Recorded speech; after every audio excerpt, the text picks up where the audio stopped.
Greetings, peers and queers. Welcome back to another episode of Monday through Friday. My name is JC, and on today's video, I just wanted to share kind of an experience with you.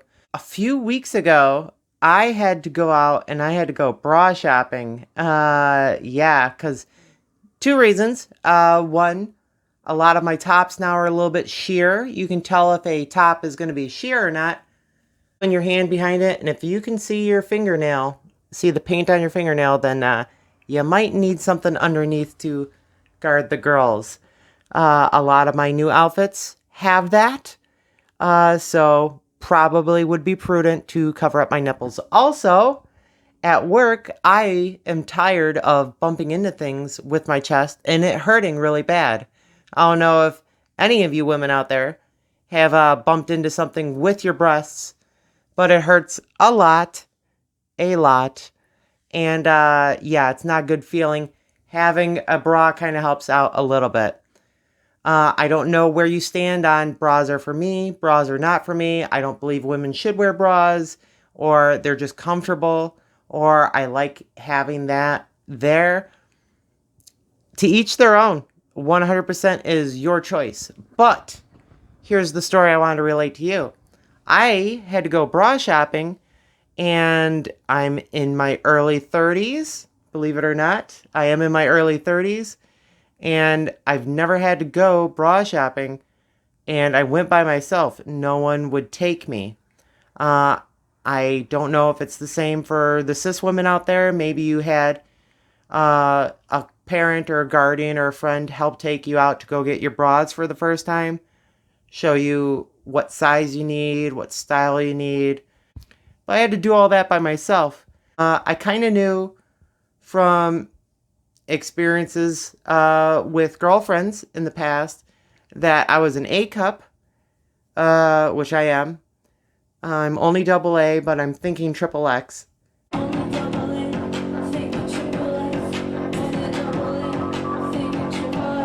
Shout out to Peaches. I knew that I was an A cup, but I wanted to make sure that I got the right fit around my chest, around my rib cage. I figured by looking at it, because I stretched them out in the store using my fingers like this, just like you would with like skirts or like pants and stuff. You kind of like stretch it out to see basically where you're at. And I ended up choosing two bras that were size 34 elastic band and two bras that were size 36. Turns out I am 36. 36 fits comfortably for me. The first few days of wearing a bra were a little bit weird. It was a new article of clothing, and I was kind of breaking them in. And it was weird because I kept having to adjust the bands around my shoulders. And also, taking it off at the end of the night. I mean, like, the first week that I wore a bra, I was having to, take the bands off, spin it around, and then uncouple it in front of me. Now I can do it kind of one-handed, pull it in the back. Some nights when I'm super tired and stuff, I put both hands behind my back and unclip it and take them off. But yeah, for some of us who develop breasts a little bit later in life, it's kind of a bittersweet moment for us in the fact that we are having to do this on our own. Maybe you're lucky enough to have a family member that'll go with you, but chances are more likely if you do have somebody go with you, it's probably going to be a really good friend or potentially a partner. I had none of those things, so I had to do it myself. But I'm proud that I did it myself. At first, it was super lonely. I had to take a moment and kind of like purge my emotions a little bit. I did. I cried a little bit in the store about the fact that I had no one there to help me with this. And once again, I was depending solely on myself. But that's nothing new. I am used to that. The point of the matter is, don't feel like you are less of a person or you have less value if you find yourself in a similar situation. If you have to figure things out for yourself, if you are going to purchase clothing that you have seldom used before, or have to figure out the way to do something by yourself, if you happen to take yourself out on dates, if you are the one who has to lug the heavy items and bring them wherever they need to go.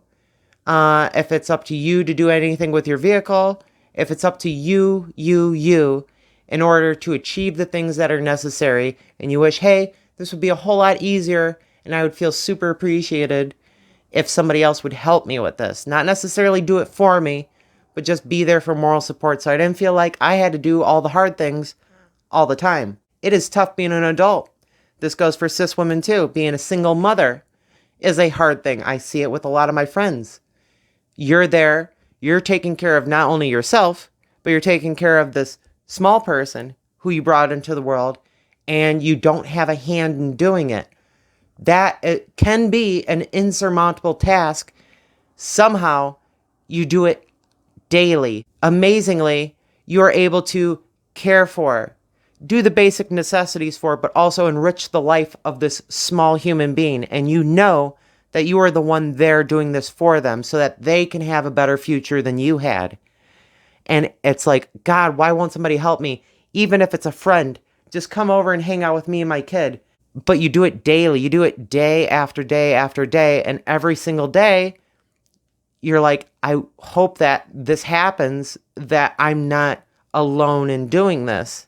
I hope that somebody can give me a break once in a while. I hope that somebody can at least stand there and talk to me while I do this so I'm not completely lonely. It's the same for trans girls and stuff.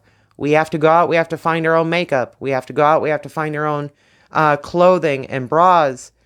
We have to make sense of a world that we're now stepping into without it being like, part of the initiation into womanhood. Part of the like, well, let me pass this knowledge on to you. A lot of times we have to figure it out on our own. So if you're a single mother, if you're beginning to develop more as a trans femme, if you're a non-binary person and you're having to figure out, oh crap, what kind of binder do I get? Or now I need to learn how to shave. Or how do I tell other people that, hey, what you're saying doesn't make me comfortable? It would be a lot easier if you had somebody in your corner backing you up or doing the heavy lifting for you. But you are a much stronger individual for having done it anyway. That is something that differentiates folks like us from a lot of other people who have support networks, who do things at the socially accepted time in the socially accepted way. If you are a strong individual like that, congratulations. You are not alone, even though it might feel like that.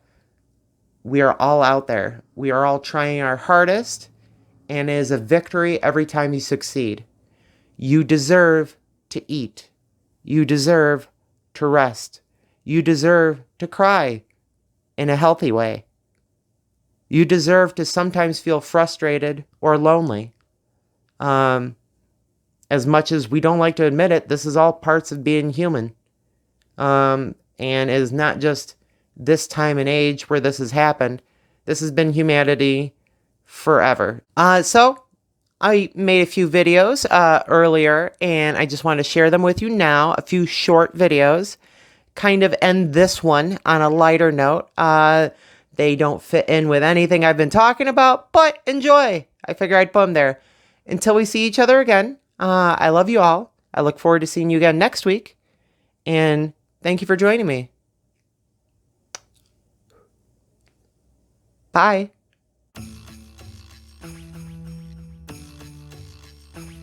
Why can't we? It's 2022. Why can we not have a year-round Spirit of Halloween store? I mean, like, come on. Please. All the crap that's going on in the world, the price of rent, price of gas and stuff like that, possible World War III. Just give us a year-round Spirit of Halloween store. That's all we ask. Interesting ways to insult people. She's got an Oakland face and an LA booty. I bet she wipes back to front. Nice skeletal structure. Good luck with that. Now, some of you may not realize the hell it is to be goth in the middle of August, but it makes me want to be antisocial, even more than usual. I don't like going outside in this heat. Summer needs to pipe the down in a tremendous way. It needs to take several seats. I am ready for spooky weather. I am out here just really praying for fall. It cannot get here soon enough. Another glorious morning. Hey, this one's for all the trans girls out there. It's an important thing. It's a good idea to have goals as you're transitioning because we're never done growing. We're never done changing. There's always room for growth. I'm just going to share with you 3 of my own personal transitional goals. Number 1 is to become hotter than all of my ex-girlfriends. So far, I am killing it. Number 2 is to have the ability to burst into a cloud of bats.